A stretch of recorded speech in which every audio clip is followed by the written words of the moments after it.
Hello বন্ধুরা, কেমন আছো সবাই? আরও একটি ইনফরমেটিভ ও হেল্পফুল ভিডিও নিয়ে চলে এলাম বাংলা স্টাডি হাব চ্যানেলে। আজকের এই ভিডিওতে আমরা উচ্চ মাধ্যমিক অর্থাৎ দ্বাদশ শ্রেণীর থার্ড সেমেস্টারের ইতিহাসের ইউনিট 2 এর উপনিবেশবাদ ও সাম্রাজ্যবাদ থেকে 70টি অত্যন্ত গুরুত্বপূর্ণ প্রশ্ন নিয়ে আলোচনা করব। তাই তোমরা যারা এবার উচ্চ মাধ্যমিকের ইতিহাসের থার্ড সেমেস্টারের পরীক্ষার্থী, ভিডিওটি একদম স্কিপ না করে পুরোপুরি দেখো, অনেকটা কাজে আসবে। দেখো, প্রথম প্রশ্ন, কলোনি বা উপনিবেশ শব্দটি মূলত কোন লাতিন শব্দ থেকে এসেছে? উত্তর হলো কলোনাস। লাতিন শব্দ কলোনাস এর মূল অর্থ কি? উত্তর হলো চাষি বা বসতি স্থাপনকারী। ইম্পেরিয়ালিজম বা সাম্রাজ্যবাদ শব্দটি কোন লাতিন শব্দ থেকে উদ্ভূত হয়েছে? উত্তর হলো ইম্পেরিয়াম। লাতিন শব্দ ইম্পেরিয়ামের শব্দের অর্থ কি? উত্তর হলো পরম ক্ষমতা বা আদেশ দেওয়ার অধিকার। সাম্রাজ্যবাদ হলো একটি দেশের সীমানার বাইরে অন্য দেশের ওপর রাজনৈতিক ও অর্থনৈতিক নিয়ন্ত্রণ প্রতিষ্ঠা। এটি কার সাধারণ সংজ্ঞা? উত্তর হলো উপনিবেশবাদ ও সাম্রাজ্যবাদের সাধারণ রাজনৈতিক সংজ্ঞা। কোনো একটি অঞ্চলের ওপর অন্য কোনো শক্তিশালী রাষ্ট্রের সার্বিক আধিপত্য এবং শোষণ কায়েম করাকে কি বলা হয়? উত্তর হলো উপনিবেশবাদ। কোন শতককে সাম্রাজ্যবাদের স্বর্ণযুগ বা ক্লাসিক এজ অফ ইম্পেরিয়ালিজম বলা হয়? সঠিক উত্তর হলো ঊনবিংশ শতককে, বিশেষ করে 1870 থেকে 1914। উপনিবেশবাদের প্রধান চরিত্র বা উদ্দেশ্য কী ছিল? উত্তর হলো মাতৃভূমির স্বার্থে বিজিত অঞ্চলের অর্থনৈতিক ও রাজনৈতিক শোষণ। সাম্রাজ্যবাদ হলো কোনো উন্নত জাতির দ্বারা তুলনামূলক দুর্বল বা উন্নত জাতির ওপর রাজনৈতিক ও অর্থনৈতিক নিয়ন্ত্রণ করা। এই মতবাদটি কার? উত্তর হলো মর্গান থিউ। বন্ধুরা, তোমাদের বলে রাখি, এই চ্যানেলের সমস্ত স্টাডি ম্যাটেরিয়াল এবং এই স্টাডি ম্যাটেরিয়ালটি তোমরা এই ভিডিও ডেসক্রিপশনে দেওয়া লিঙ্ক থেকে খুব সহজেই পেয়ে যাবে। দেখো, পরের প্রশ্ন, ভৌগোলিক আবিষ্কারের ফলে প্রথম দিকে কোন দুটি উপনিবেশ স্থাপনে অগ্রণী ভূমিকা নিয়েছিল? উত্তর হলো স্পেন ও পর্তুগাল। ইম্পেরিয়ালিজম এ স্টাডি গ্রন্থটি কার লেখা? উত্তর হলো জে এ হাবসন। জে এ হাবসন কোন দেশের অর্থনীতিবিদ ছিলেন? উত্তর হলো ব্রিটেন অর্থাৎ ইংল্যান্ডের। ইম্পেরিয়ালিজম এ স্টাডি গ্রন্থটি কত খ্রিস্টাব্দে প্রকাশিত হয়? উত্তর হলো 1902 খ্রিস্টাব্দে। হাবসনের মতে সাম্রাজ্যবাদের মূল অর্থনৈতিক কারণ কী ছিল? সঠিক উত্তর হলো উদ্ধৃত পুঁজি এবং অনুন্নত পুঁজিবাদী বন্টন ব্যবস্থা। Imperialism the highest stage of capitalism গ্রন্থটি কার লেখা? উত্তর হলো ভি.আই. লেনিন। লেনিনের বিখ্যাত সাম্রাজ্যবাদ বিষয়ক গ্রন্থটি কত খ্রিস্টাব্দে প্রকাশিত হয়েছিল? উত্তর হলো 1916 খ্রিস্টাব্দে। লেনিনের মতে সাম্রাজ্যবাদ হলো উত্তর হলো পুঁজিবাদের সর্বোচ্চ বা চূড়ান্ত পর্যায়। হবসনের মতে ধনকুবের বা পুঁজিপতিরা কেন বিদেশে মূলধন বিনিয়োগ করতে বাধ্য হয়? উত্তর হলো দেশের ভেতরে মুনাফার হার কমে যাওয়া এবং জনগণের ক্রয় ক্ষমতার অভাবের কারণে। লেনিন তার তাত্ত্বিক ব্যাখ্যার জন্য কার অর্থনৈতিক তত্ত্বের ওপর অনেকাংশে নির্ভর করেছিলেন? উত্তর হলো জে এ হাবসন। লেনিনের মতে পুঁজিবাদের কোন রূপটি সাম্রাজ্যবাদের জন্ম দেয়? উত্তর হলো একচেটিয়া পুঁজিবাদ বা মনোপলি ক্যাপিটালিজম। ফিনান্স ক্যাপিটাল বা আর্থিক পুঁজি বলতে লেনিন কি বুঝিয়েছেন? উত্তর হলো শিল্প পুঁজি ও ব্যাংক পুঁজির মেলবন্ধন বা মিশ্রণ। ড্যাশ ফিনান্স ক্যাপিটাল গ্রন্থটি কে রচনা করেন যা লেনিনকে প্রভাবিত করেছিল? উত্তর হলো রুডলফ হিলফার্ডিং। হবসনের মতে সাম্রাজ্যবাদী আগ্রাসন বন্ধ করার উপায় কী ছিল?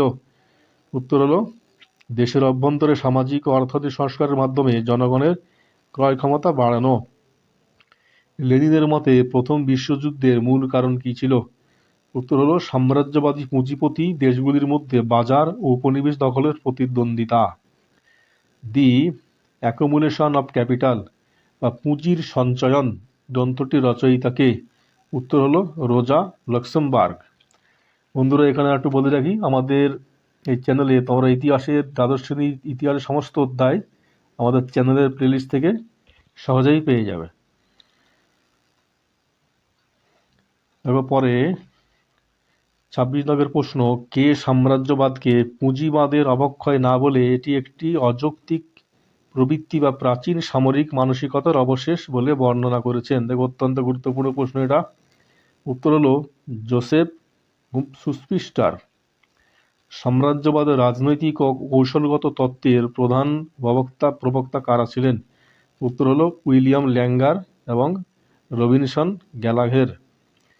আফ্রিকা অ্যান্ড দ্য ভিক্টোরিয়ানস গ্রন্থটি কার লেখা, যা সাম্রাজ্যবাদের রাজনৈতিক ব্যাখ্যা দেয়? উত্তর হলো রবিনসন ও গ্যালাঘের। কোন তত্ত্ব অনুযায়ী ইউরোপীয় দেশগুলির অর্থনৈতিক কারণে নয়, বরং জাতীয় গৌরব ও ক্ষমতার ভারসাম্যের জন্য উপনিবেশ গড়ে তুলেছিল? উত্তর হলো রাজনৈতিক বা কূটনৈতিক তত্ত্ব। নিউ কলোনিজম বা নব্য উপনিবেশবাদ শব্দটির প্রথম কে ব্যবহার বা জনপ্রিয় করে তোলেন? উত্তর হলো কোয়ামে নক্রুমা। কোয়ামে নক্রুমা কোন স্বাধীন আফ্রিকান দেশের প্রথম রাষ্ট্রপতি ছিলেন? উত্তর হলো Ghana. New capitalism the last stage of imperialism গ্রন্থটি কার লেখা? উত্তর হলো কোয়ামে নক্রুমা। নব্য সাম্রাজ্যবাদ বা নব্য উপনিবেশবাদ বলতে মূলত কি বোঝায়? উত্তর হলো প্রত্যক্ষ রাজনৈতিক শাসন ছাড়াই পরোক্ষ অর্থনৈতিক ও সাংস্কৃতিক নিয়ন্ত্রণের মাধ্যমে শোষণ। নব্য উপনিবেশবাদের প্রধান হাতিয়ার বা মাধ্যম কোনটি? উত্তর হলো বহুজাতিক সংস্থা, বিশ্বব্যাংক ও আন্তর্জাতিক মুদ্রা তহবিলের শর্তযুক্ত ঋণ। নব্য উপনিবেশবাদ মূলত কোন সময়ের পরবর্তী বিশ্বে আত্মপ্রকাশ করে? উত্তর হলো দ্বিতীয় বিশ্বযুদ্ধোত্তর কালে।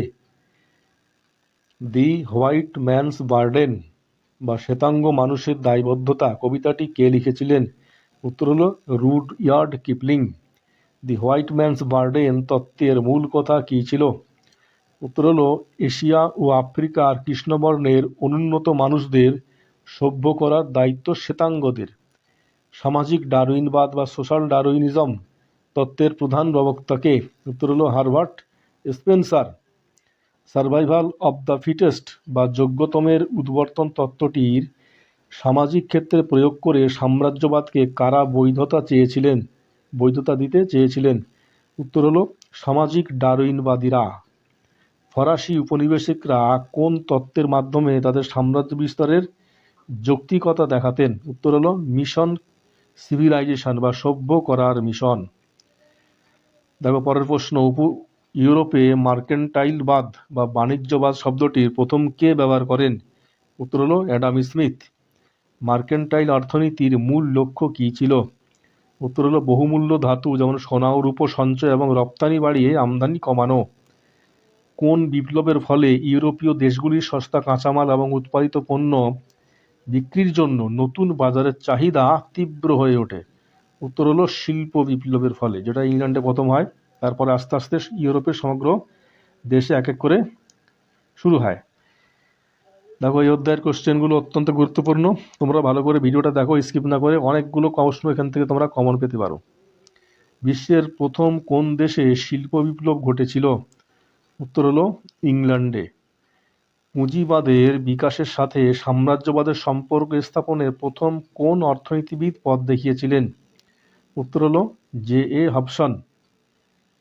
আফ্রিকার ব্যবচ্ছেদ মূলত কোন সময়কালে তীব্র রূপ নেয়?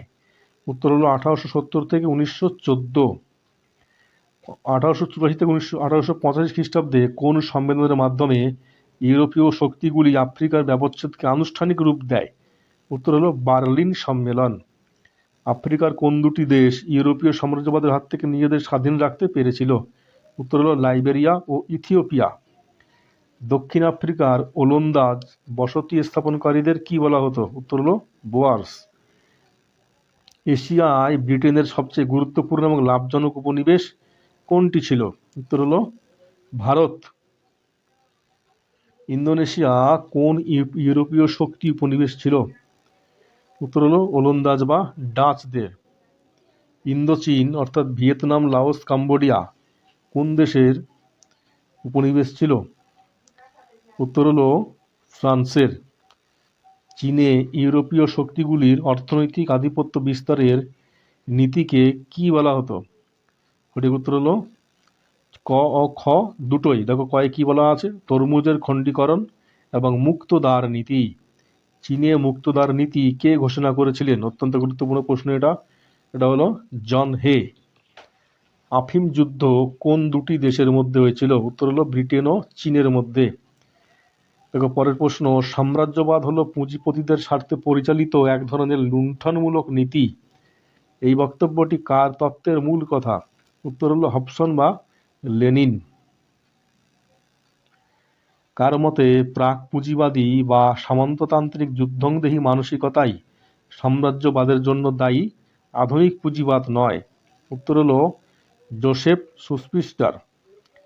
দি রেচেড অব দ্য আর্থ গ্রন্থটি কার লেখা, যা ঔপনিবেশিক মনস্তত্ত্বের ওপর আলোকপাত করে? উত্তর হলো ফ্রান্তাজ ফ্যানন। প্রাচ্যতত্ত্ব বা ওরিয়েন্টালিজম গ্রন্থটি রচয়িতাকে, যিনি দেখিয়েছেন কিভাবে পাশ্চাত্য সাম্রাজ্যবাদ প্রাচ্যকে হীন প্রতিপন্ন করেছিল? উত্তর হলো এডওয়ার্ড সাইদ। সাম্রাজ্যবাদ হলো আন্তর্জাতিক রাজনীতির একটি স্বাভাবিক পরিণতি। এটি কোন দৃষ্টিভঙ্গির ব্যাখ্যা? উত্তর হলো বাস্তববাদী বা রাজনৈতিক দৃষ্টিভঙ্গি। দেখো পরের প্রশ্ন, পুঁজিপতিদের উদ্ধৃত মূলধন বা সারপ্লাস ক্যাপিটাল যখন নিজের দেশে লাভজনকভাবে বিনিয়োগ করা যায় না, তখন তা অনুন্নত দেশে বিনিয়োগ করাই হলো সাম্রাজ্যবাদ। এটি কার মত? উত্তর হলো হবসন। মার্ক্সবাদী চিন্তাবিদদের মতে উপনিবেশগুলির প্রধান কাজ কী ছিল? উত্তর হলো শিল্পোন্নত দেশের জন্য কাঁচামাল সরবরাহ করা এবং উৎপাদিত পণ্যের বাজার হিসাবে কাজ করা। ল্যাটিন আমেরিকার দেশগুলি রাজনৈতিকভাবে স্বাধীন হলেও আমেরিকার অর্থনৈতিক নিয়ন্ত্রণে ছিল। এটি কিসের উদাহরণ? উত্তর হলো নব্য উপনিবেশবাদ বা পরোক্ষ সাম্রাজ্যবাদ। 1899 সালে মার্কিন পররাষ্ট্র সচিব জন হে কোন দেশের উদ্দেশ্যে মুক্তদ্বার নীতি ঘোষণা করেন? উত্তর হলো চীন।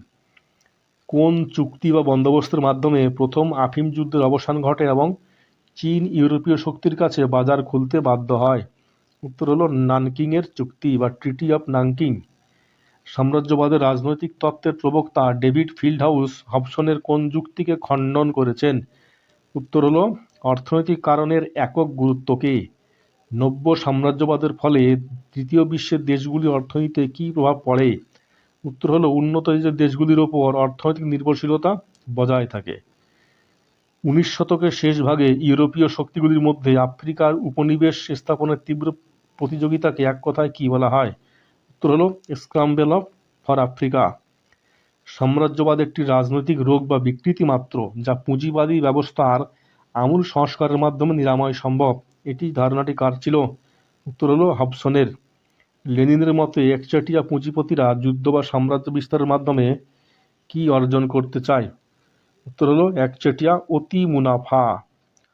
তাহলে বন্ধুরা, আজকের ভিডিও এই পর্যন্ত। তোমরা এই ক্লাসটি ভালো লাগলে অবশ্যই বন্ধুদের সাথে শেয়ার করো এবং চ্যানেলটি অবশ্যই লাইক ও সাবস্ক্রাইব করো।